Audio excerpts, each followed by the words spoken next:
Tu te réveilles déjà fatigué. Pas du corps, de l'esprit. Avant même de poser le pied au sol, une pensée traverse ton esprit.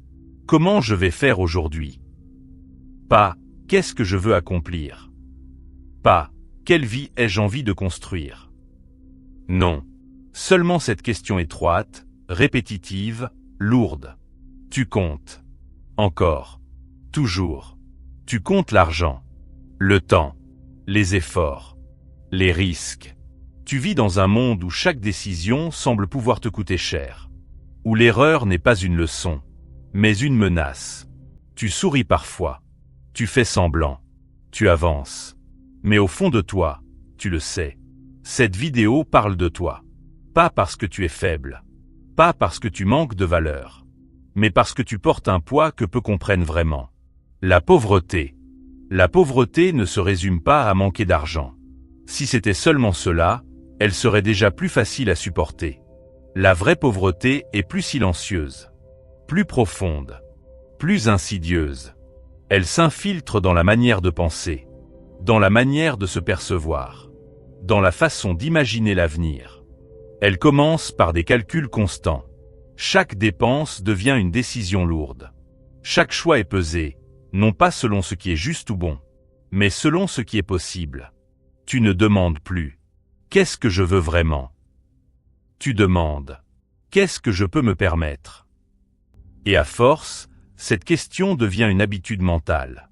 La pauvreté use l'esprit avant même d'atteindre le corps. Elle impose une vigilance permanente, une tension continue, un état d'alerte qui ne s'éteint jamais complètement. Même dans les moments calmes, quelque chose reste en toi. Une inquiétude sourde, tapie dans l'ombre. Et si demain je n'y arrive plus? Et si un imprévu suffisait à tout faire basculer? Ce n'est pas seulement le manque. C'est l'incertitude. La pauvreté affecte la dignité de manière subtile. Pas parce que la personne est moins digne, mais parce que le monde la traite souvent comme telle. On te regarde autrement. On te parle parfois avec condescendance. On suppose que tu es responsable de ta situation. On confond manque de moyens et manque de valeur. Alors, peu à peu, un doute s'installe. Pas toujours conscient, mais persistant. Tu commences à t'excuser d'exister, à te faire plus discret, à réduire tes ambitions pour ne pas souffrir davantage. La pauvreté limite les choix visibles, mais surtout, elle limite les choix intérieurs. Elle rétrécit l'horizon mental. Tu hésites à rêver, parce que rêver sans pouvoir agir fait mal. Alors tu te protèges en diminuant tes attentes. Ce mécanisme est cruel, car il donne l'illusion de la sagesse. En réalité, il s'agit souvent d'un renoncement forcé. La pauvreté fatigue, pas seulement physiquement. Elle fatigue moralement. Elle oblige à être fort trop longtemps, à encaisser sans reconnaissance, à avancer sans encouragement. Et cette fatigue reste invisible, car la société respecte la réussite, pas l'endurance silencieuse. Il y a aussi la comparaison, constante, inévitable. Tu vois ce que les autres ont, ce qui leur semble normal, ce qui t'est inaccessible, pas par manque d'effort, mais par manque d'opportunités, de réseau, de marge d'erreur. Car la pauvreté ne pardonne pas l'erreur. Un mauvais choix peut coûter très cher, parfois trop cher. Alors tu avances prudemment, très prudemment. Et cette prudence, si elle protège à court terme, peut devenir une prison à long terme. Mais le poids le plus lourd de la pauvreté n'est ni matériel, ni social. Il est intérieur. C'est la peur constante de tomber encore plus bas. C'est la honte injustifiée. C'est le sentiment de devoir prouver 2 fois plus pour être reconnu à moitié. C'est aussi la solitude, car on parle peu de la pauvreté réelle. Pas celle qu'on affiche, celle qu'on vit. On sourit, on dit « ça va ». Mais à l'intérieur, une question revient. Combien de temps encore vais-je tenir? La pauvreté n'est pas seulement un manque de ressources. C'est une épreuve prolongée de l'âme. Les stoïciens connaissaient la pauvreté. Vraiment.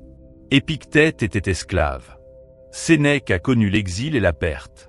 Marc Aurèle, malgré sa position, vivait dans une époque instable, violente, incertaine. Il savait une chose essentielle. La misère extérieure n'est pas toujours évitable. Mais la misère intérieure, elle, peut être combattue. Épictète disait « Ce qui trouble les hommes, ce ne sont pas les choses, mais les jugements qu'ils portent sur les choses. » La pauvreté te frappe 2 fois. Une première fois par les circonstances. Une seconde fois par l'interprétation que tu en fais. Les stoïciens ne niaient pas la difficulté. Ils refusaient simplement qu'elle devienne une identité. Marc Aurèle écrivait, dans ses pensées, « Tu as pouvoir sur ton esprit, non sur les événements extérieurs. Prends en conscience, et tu trouveras la force. » Cela ne signifie pas « accepte passivement ». Cela signifie « ne laisse pas la pauvreté définir qui tu es ». Car dès l'instant où tu confonds ta situation avec ta valeur, la pauvreté ne te prive plus seulement d'argent, elle te prive de toi-même. Même hors du stoïcisme, cette idée est universelle. Lao Tse disait « Celui qui sait se contenter sera toujours riche. » Non pas riche matériellement, mais intact intérieurement. Platon affirmait déjà que la vraie misère était celle de l'âme privée de sens. Toutes les grandes sagesses convergent ici. Ce n'est pas l'épreuve qui détruit l'homme. C'est la manière dont il s'y abandonne. La pauvreté n'est pas une faute morale. Ce n'est pas une preuve d'échec personnel. Mais elle devient destructrice. Lorsqu'elle t'amène à croire que tu es inférieur. Le stoïcisme propose une première rupture radicale. Séparer ce que tu es de ce que tu possèdes. Tu n'es pas ton compte bancaire. Tu n'es pas ton statut. Tu n'es pas le regard des autres. Tu es ta capacité à penser juste. Dans une situation injuste. Sénèque écrivait « La pauvreté acceptée avec sagesse n'est pas une pauvreté, mais une liberté. » Accepter ne veut pas dire aimer. Cela veut dire comprise, dompter, travailler intérieurement. Car tant que tu te bats contre ta réalité avec honte et colère, tu gaspilles d'une énergie précieuse. L'énergie dont tu as justement besoin pour te reconstruire. Il faut maintenant dire une vérité difficile.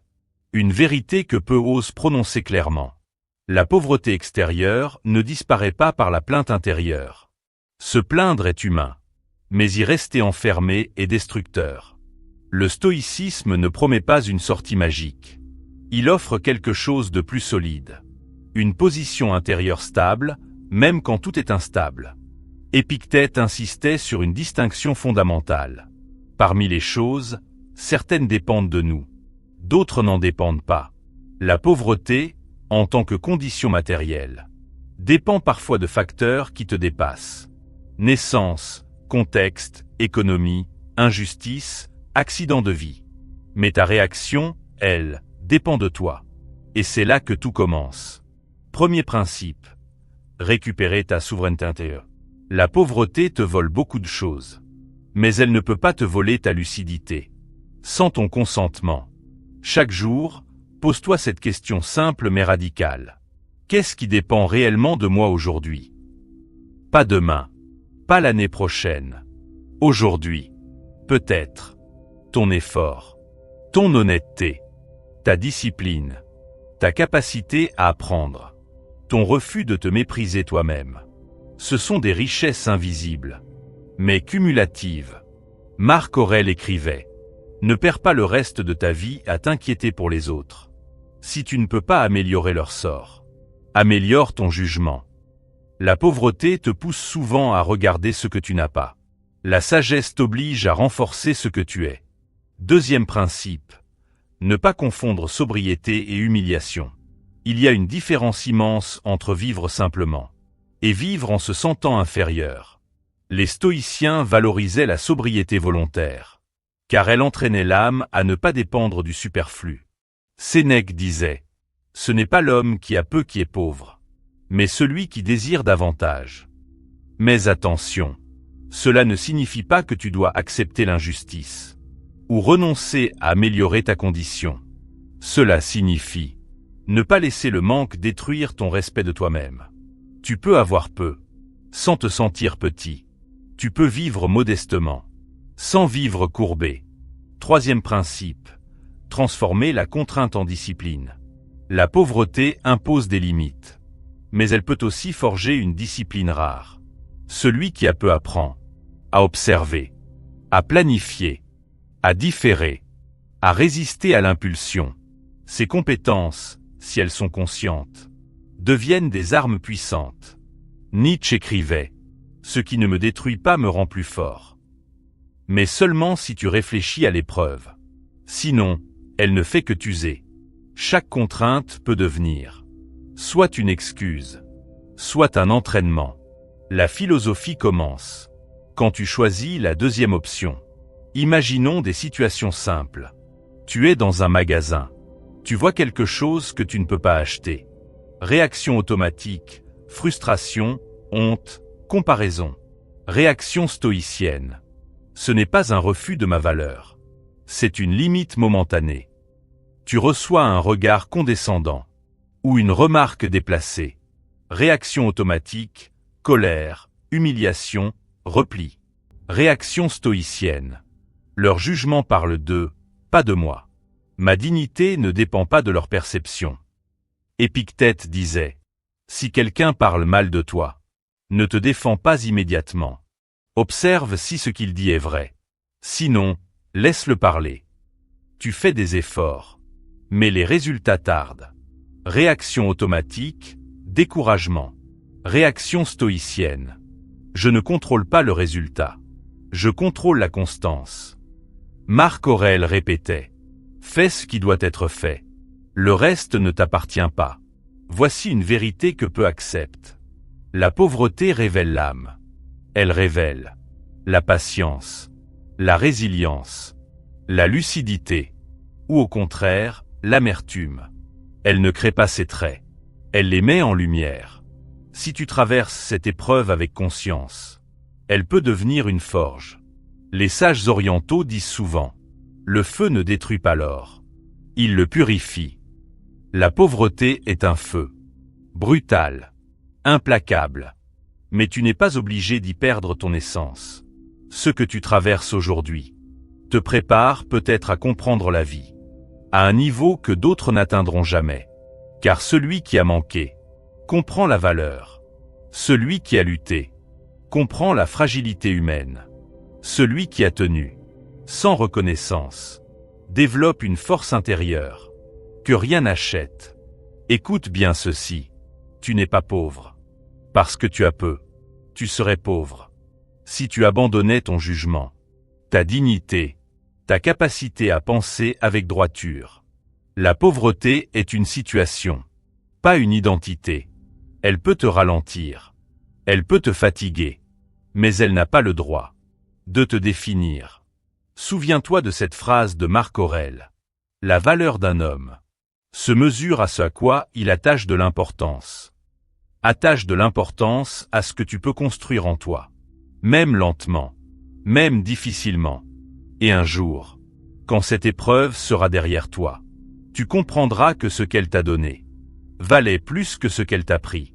Si ces paroles ont résonné en toi, si tu t'es reconnu, si tu as senti que cette vidéo te parlait personnellement, abonne-toi à la chaîne Citation Vieux Sage. Aime cette vidéo et prends un moment de silence après la fin, car certaines vérités n'ont pas besoin de bruit pour transformer une vie.